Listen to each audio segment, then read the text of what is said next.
as donné ta vie, ton amour et ta joie, et la louange envahit nos cœurs passionnés de toi.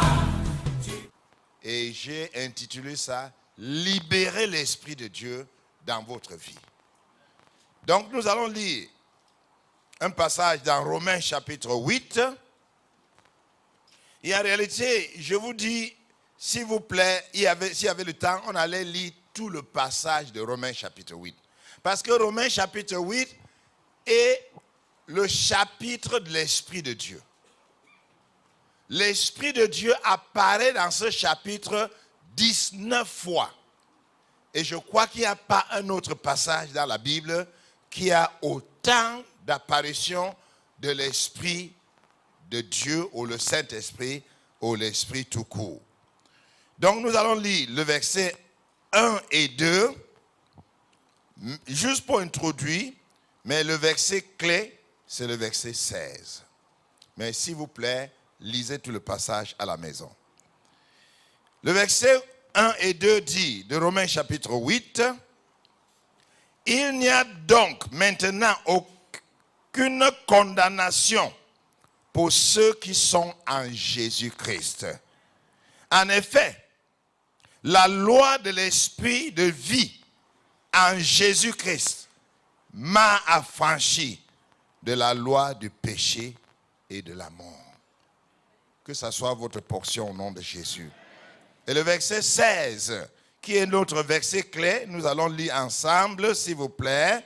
Le verset 16, allons-y. L'Esprit lui-même rend témoignage à notre esprit que nous sommes enfants de Dieu. Le verset 17. Or, si nous sommes enfants, nous sommes aussi héritiers. Héritiers de Dieu et co-héritiers de Christ. Si toutefois nous souffrons avec lui, afin d'être glorifiés avec lui. J'aimerais que tu puisses le dire, relire ce verset en te concernant, en mettant je au lieu de nous. Est-ce qu'on peut y aller dans le verset 16? L'Esprit lui-même me rend témoignage à mon esprit que je suis enfant de Dieu. Or, si je suis enfant de Dieu, je suis aussi héritier. Héritier de Dieu et co-héritier de Christ. Si toutefois je souffre avec lui, afin d'être glorifié avec lui. Seigneur, je prie pour que cette confession de ta parole devienne vérité dans la vie de tes enfants au nom de Jésus. Amen. Ce matin, je veux faire un message très simple et très illustratif. Juste pour conclure et vous permettre, même à ceux qui n'étaient pas là au début, de pouvoir comprendre le renouvellement de l'intelligence, le renouvellement de l'esprit. Donc, s'il vous plaît, avec votre permission, je demanderai 3 jeunes de venir. Et un 4e va s'apprêter. S'il vous plaît, venez. 3 jeunes. 3 jeunes. Nous allons vous tenir ici. Nous avons dit dès le départ, dès la première soirée, que l'homme est trichotomique. Ça veut dire que l'homme est fait de 3 parties. Et voilà les 3 parties de l'homme. Ça, c'est le corps, ou bien la chair. Ça, c'est l'âme. Et ça, c'est l'esprit. OK?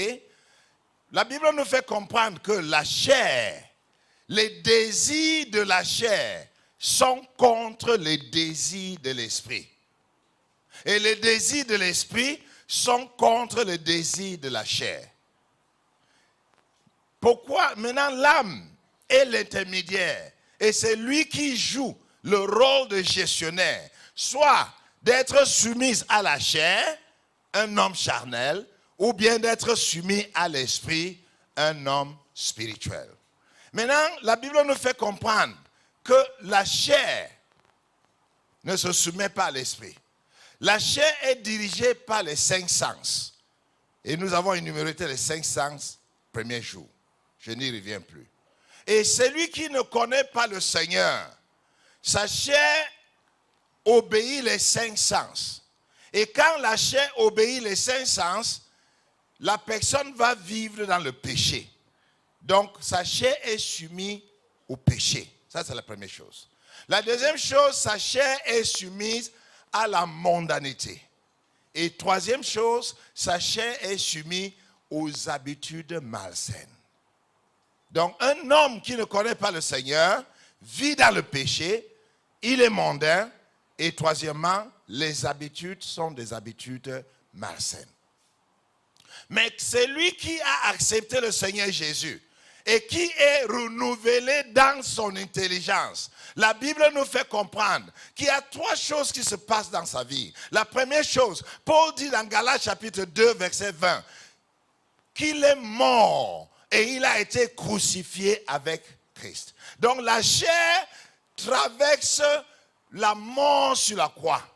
Et désormais, la personne ne vit plus pour lui-même, mais il vit pour le Christ qui est mort sur la croix pour lui. Donc la première chose, c'est que la chair passe par la croix.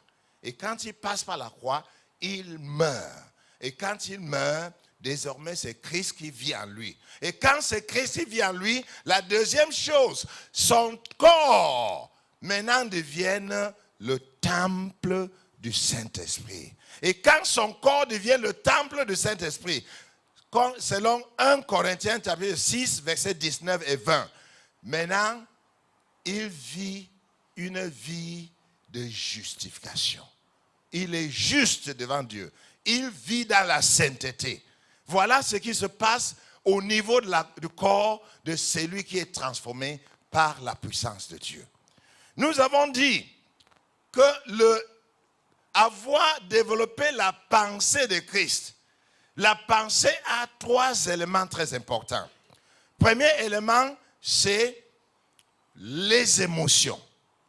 La pensée se manifeste dans nos vies à travers les émotions, l'âme, je veux dire. Deuxièmement, c'est l'intelligence. Et puisque l'intelligence est le plus important, parce que l'intelligence, il y a l'intelligence consciente et il y a l'intelligence inconsciente.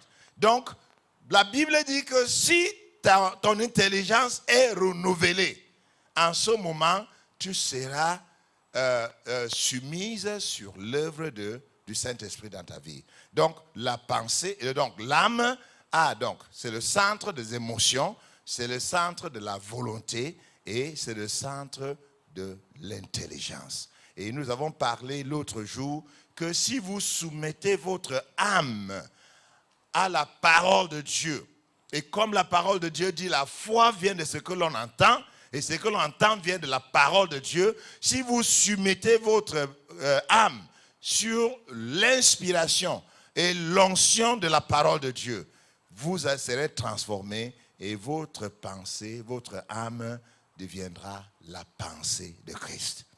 Mais voilà, ça c'est juste une introduction de ce qu'on a vu jusque-là. Maintenant, aujourd'hui, nous allons parler de la libération de l'esprit ou bien le renouvellement de l'esprit. L'esprit de l'homme, pas l'esprit de Dieu. L'esprit de l'homme est le centre de trois choses. Il est le centre, premièrement, de la conscience. Il est le centre de la conscience. Et la conscience parle de la sensibilité aux choses de Dieu. Quand tu as une conscience qui a été transformée par la parole de Dieu, tu es sensible à l'Esprit de Dieu. Mais la Bible nous dit qu'il y a trois types de personnes. Il y a des personnes qui ont une conscience morte, une conscience qui est contrôlée par les œuvres mortes.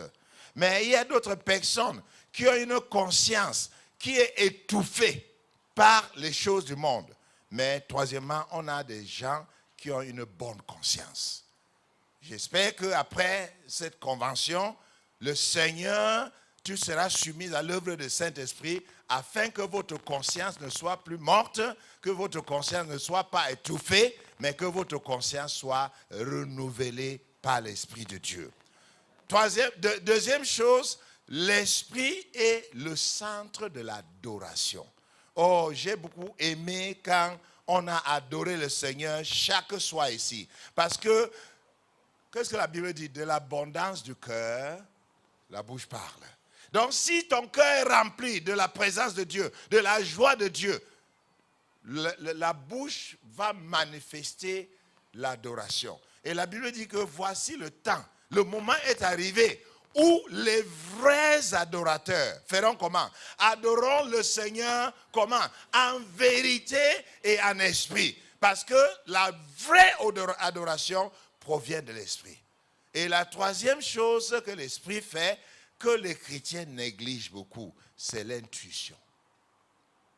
C'est la puissance de l'intuition. Et l'intuition parle de la capacité à discerner la révélation de Dieu dans notre vie. Ça veut dire que vous arrivez à connaître quelque chose dont vous n'avez pas la réalité, vous n'avez pas les faits.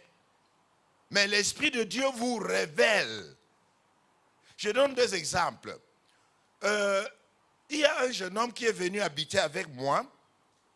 Je l'ai pris comme secrétaire. Et il a fait juste 1 an. Et j'ai encore encouragé les enfants à faire ce qu'on appelle la loterie américaine. Donc il a fait la loterie américaine. Et dès qu'il a fait, il est venu me dire, papa, j'ai fait la loterie. L'Esprit de Dieu m'a dit, par l'intuition, qu'il va réussir. Et j'ai dit à ma femme, chérie, ce jeune homme va avoir la loterie américaine et il va partir. 1 an après, il vient me dire, papa, mon nom est sorti. Je dis, je savais. Aujourd'hui, il est aux États-Unis. J'ai perdu mon secrétaire. Mais je suis content parce que le Seigneur le promeut. Quand nous voyons dans la Bible, nous voyons l'esprit d'intuition dans la vie de Paul. Quand ils ont commencé dans Actes chapitre 27, quand ils entament le voyage pour Rome, là où il sera jugé, ils ont commencé à avoir des problèmes et Paul a dit à tous ceux qui étaient dans le bateau, je perçois que ce voyage sera extrêmement difficile et nous allons perdre tout ce que nous avons, même le bateau. C'était l'esprit d'intuition, pas l'esprit de Dieu qui lui a révélé cela. Donc, je résume encore, l'esprit de l'homme, pas l'esprit de Dieu. L'esprit de l'homme a 3 caractéristiques.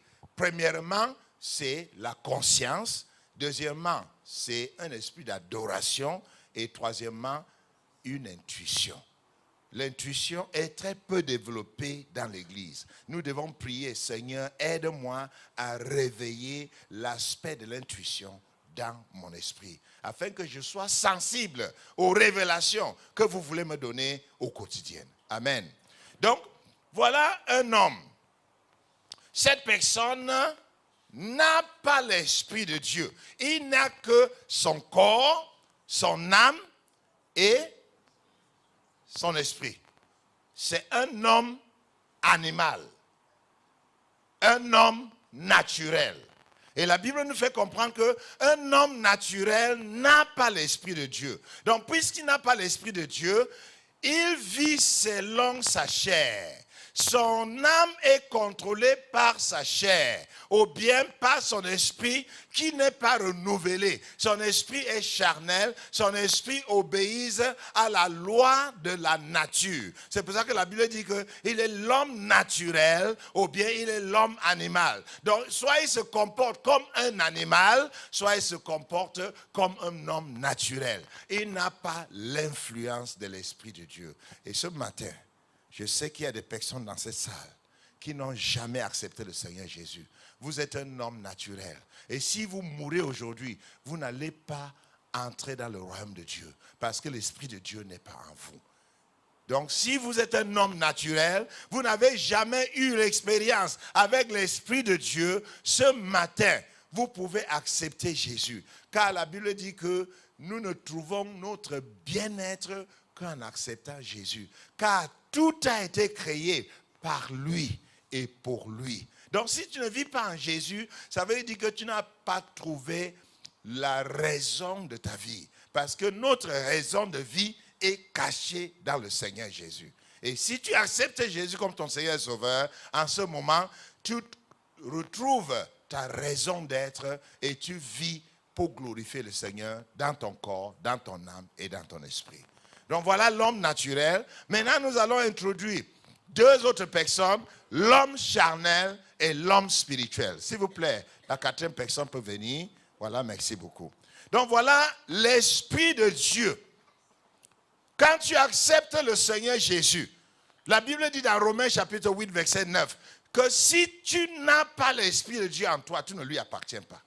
Donc ce n'est pas le fait que tu appartiens à cette église, ou que tu fais culte dans cette église, ou que tu es dans la chorale, ou que tu chantes les chants chrétiens. Ce n'est pas ça qui fait de toi un enfant de Dieu. La Bible dit qu'un enfant de Dieu, c'est celui qui a l'Esprit de Christ qui vit en lui. Donc ce monsieur a accepté le Seigneur Jésus et le Saint-Esprit, bougez un peu devant là, le Saint-Esprit est venu habiter dans son cœur. Mais voilà comment le Saint-Esprit fait. Le Saint-Esprit fait face à lui, s'il vous plaît. Le Saint-Esprit tient les mains. Le Saint-Esprit fait face à lui et le Saint-Esprit vient se marier avec l'esprit de l'homme. Vous lisez ça dans Ecclésiaste, Ézéchiel chapitre 36, le verset 26. Et nous lisons aussi dans le passage que nous avons lu que l'Esprit de Dieu rend témoignage à notre esprit. Donc vous voyez le mariage. L'Esprit de Dieu en nous rend témoignage à notre esprit que nous sommes enfants de Dieu. Donc voilà. Mais voilà ce qui se passe avec l'homme charnel. Écoutez-moi bien, regardez très bien. Tu poses ta main sur ton épaule. Donc, l'âme de l'homme charnel est contrôlée par la chair. Et la chair contrôle l'âme et l'âme contrôle l'esprit. Et au lieu qu'il y ait un mariage entre les deux, tenez les mains comme ça. Tenez les mains comme ça. Non. Au lieu que l'esprit de l'homme soit soumis à l'Esprit de Dieu, lui, il n'est pas soumis. L'Esprit de Dieu est en lui, mais l'Esprit de Dieu est isolé. Il n'a pas la place de pouvoir travailler dans l'esprit de l'homme. Donc l'esprit de l'homme reste soumise à son âme qui est contrôlée par sa chair. Et quand l'Esprit de Dieu veut contrôler sa vie, qu'est-ce qu'il fait? Il se tourne le dos à l'Esprit de Dieu. Voilà un homme charnel. Parce que si vous lisez encore Romains chapitre 8, vous allez comprendre. L'homme charnel vit selon la chair. Et les désirs de la chair sont contre les désirs de l'esprit. Et les désirs de l'esprit sont contre les désirs de la chair. Voilà un homme charnel. Il est né de nouveau. L'Esprit de Dieu est en lui, mais il n'obéit pas à l'Esprit de Dieu. J'espère que vous n'êtes pas un homme charnel. Si vous êtes un homme charnel, ce matin, vous allez dire, Seigneur, renouvelle ton onction, ta présence à moi.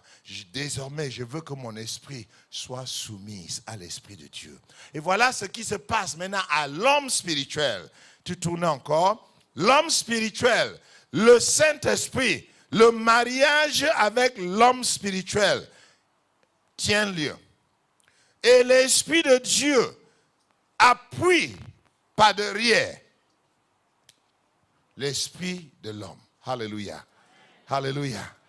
Que ton esprit soit appuyé par l'Esprit de Dieu. Maintenant, l'Esprit de Dieu apporte la transformation à l'esprit de l'homme. Et l'inverse maintenant se passe. C'est l'esprit de l'homme qui contrôle l'âme et l'âme contrôle la chair. Alléluia. Applaudissons pour le Seigneur. Maintenant, si vous comprenez ce schéma, vous allez dire, Seigneur, je veux devenir un homme spirituel. Et pour devenir un homme spirituel, mon esprit doit être renouvelé par l'Esprit de Dieu. OK?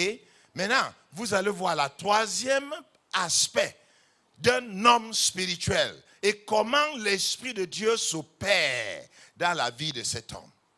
Lisons Galates chapitre 5, le verset 19 et le verset 22. Galates chapitre 5, le verset 19 et le verset 22. Vous allez voir encore que la Bible nous fait comprendre que la manifestation de la chair est ainsi. Et on va citer beaucoup de péchés.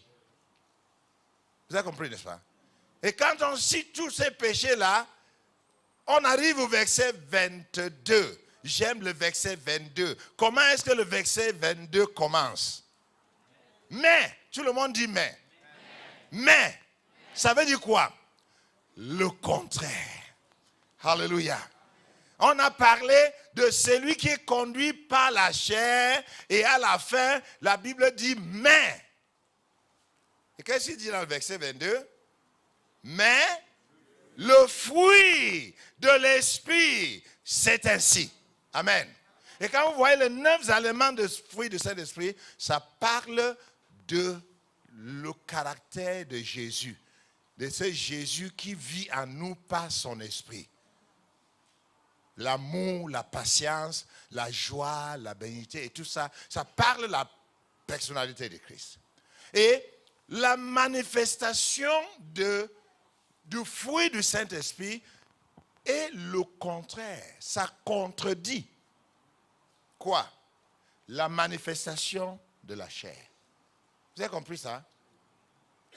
Les manifestations du fruit du Saint-Esprit est le contraire de ce que la chair nous demande de faire. Donc maintenant, c'est lui qui se soumet sur l'œuvre du Saint-Esprit, qui parle de la maturité. Avancez encore. Voilà l'esprit de l'homme qui est conduit par l'Esprit de Dieu. Tiens ses mains. Avancez. Voilà l'Esprit de Dieu qui contrôle l'esprit de l'homme. Mettez maintenant vos 2 mains sur la chair. Non, laissez. Voilà. Vous comprenez ça? Vous comprenez ça? Le fruit de l'esprit contredit la manifestation de la chair. Amen. Et la chair continue maintenant. Donc, quand la chair envoie un message à l'esprit, ce n'est plus le message du péché, de la mondanité ou bien des habitudes malsaines, mais c'est le message qui a été envoyé à la chair par l'esprit. C'est l'amour, la bonté, la joie, la bénédiction, ainsi de suite. Amen. Et maintenant, qu'en est-il de l'âme? Si vous lisez 1 Corinthiens chapitre 12, le verset 3 et à partir du verset 7, vous allez voir que la Bible parle de quoi? Fruits, et de l'autre côté, c'est quoi?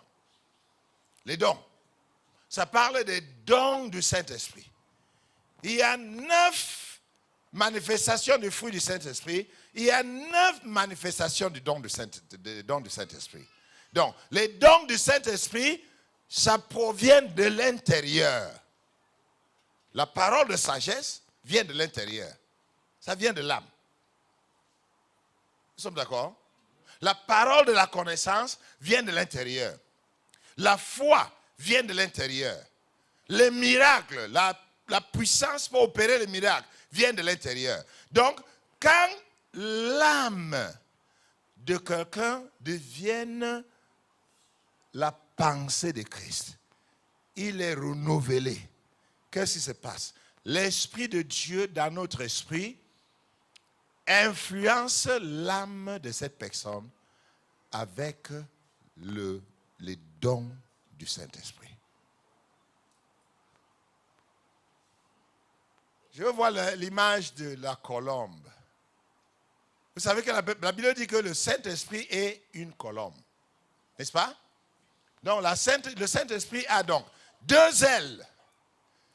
Une aile qui parle de fruits du Saint-Esprit Et l'autre aile qui parle des dons du Saint-Esprit.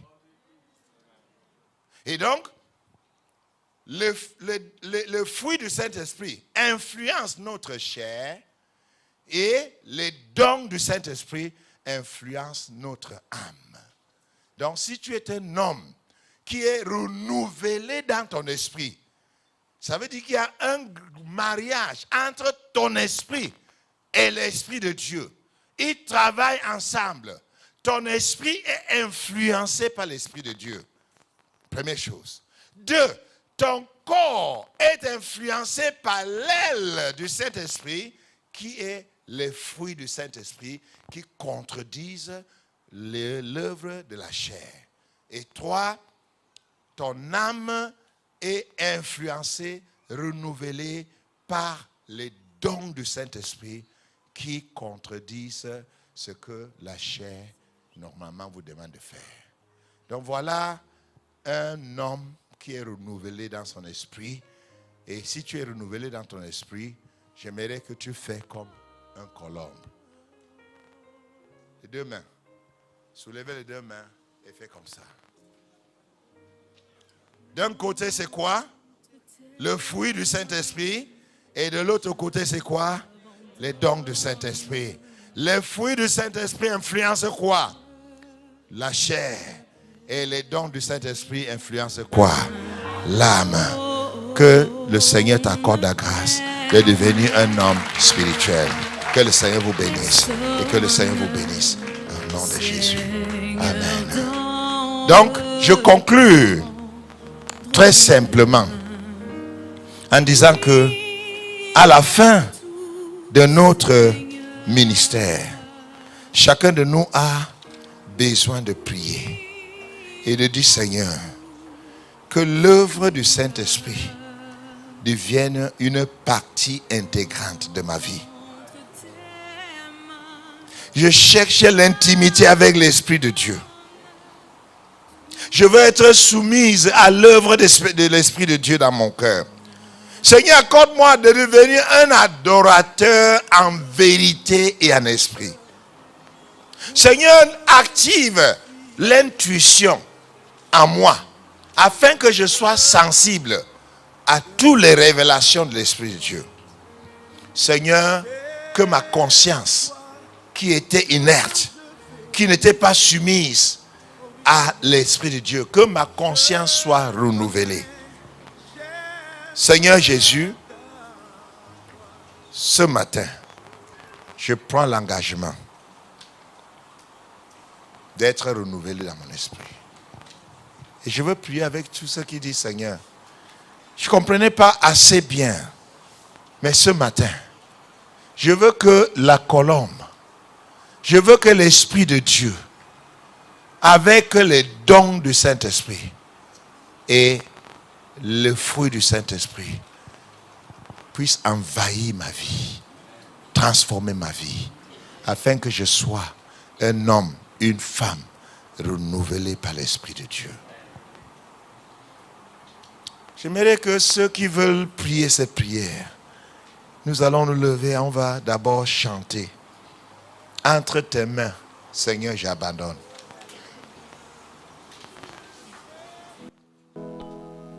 Oh, entre tes mains, Seigneur, j'abandonne. J'abandonne tout ce qui est mien. J'abandonne mes pensées. J'abandonne ma vie. J'abandonne mon corps. J'abandonne mes désirs. J'abandonne mon destin. J'abandonne mes finances. J'abandonne ma famille. Seigneur, je veux être tout à toi. Seigneur, prends mon cœur, prends mon âme, prends mon être entier, afin que ça soit à toi. Entre tes mains,